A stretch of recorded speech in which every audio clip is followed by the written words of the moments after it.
মা হয়েছেন চিত্রনায়িকা সাদিকা পারভিন পপি। গেল বৃহস্পতিবার 28 অক্টোবর রাজধানীর একটি হাসপাতালে পুত্র সন্তানের জন্ম দেন তিনি। ডাক্তার দেয়া নির্ধারিত তারিখ ছিল আগামী 5 নভেম্বর। তবে নির্ধারিত তারিখের আগেই সিজারের মাধ্যমে পৃথিবীতে এসেছে নতুন অতিথি। বর্তমানে মা ও ছেলে দুজনেই সুস্থ আছেন। গত শনিবার 30 অক্টোবর হঠাৎ মিডিয়া পাড়ায় এমন গুঞ্জন উঠলে এ ব্যাপারে জানতে পপির মুঠোফোনে ফোন করা হলে তার মোবাইল ফোনটি বন্ধ পাওয়া যায়। এই গুঞ্জন পৌঁছে যায় পপির পরিবারের কাছে। যেহেতু পপির সঙ্গে যোগাযোগ করার কোনো উপায় হচ্ছিল না, তাই বাধ্য হয়ে গণমাধ্যম থেকে যোগাযোগ করা হলো পপির বাবার সঙ্গে। চিত্রনায়িকার পপির বাবা এই বিষয়টিকে যেন আরো জটিল করে ফেলেন। তিনি বলেন, এসব ঘটনার মধ্যেই পপির বাবা আবুল হোসেন গণমাধ্যমকে বলেন, পরিবার নিয়ে আমি অনেকদিন ধরেই খুলনায় আছি। শুনেছি পপি সন্তান সম্ভবা। এসব নিয়ে নানা জনের নানা প্রশ্নের উত্তর দিতে হচ্ছে। বাবা হিসেবে বেশ দুশ্চিন্তায় আছি।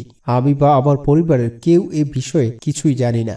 এমনকি পপির সঙ্গে বারবার যোগাযোগ করার চেষ্টা করেও ব্যর্থ হয়েছি। এখন মেয়ে যদি বাবার ফোন না ধরে তাহলে এই দুঃখ কাকে জানাবো? আমরা অপেক্ষায় আছি ওর খবর পাওয়ার জন্য। অন্যদিকে বিয়ের পর পপি কোথায় বসবাস করছেন এ নিয়ে দুটি গুঞ্জন রয়েছে। ধারণা করা হচ্ছে গাজীপুরের এক ব্যবসায়ীকে বিয়ে করে সেখানে স্থায়ী হয়েছেন তিনি। আবার আরেকটি সূত্র থেকে জানা যায় তিনি বসবাস করেন ঢাকার একটি ডিপ্লোম্যাটিক এলাকায়। এদিকে গত আগস্ট মাসে গণমাধ্যমের কাছে পপির মায়ের একটি ভিডিও বার্তা আসে। সেখানে তিনি দাবি করেন পপি তার খোঁজ নেন না, এমনকি তারা একে অপরের ঠিকানা পর্যন্ত জানেন না। দর্শক, সত্যি পপির এই আচরণগুলো একেবারেই মানানসই না।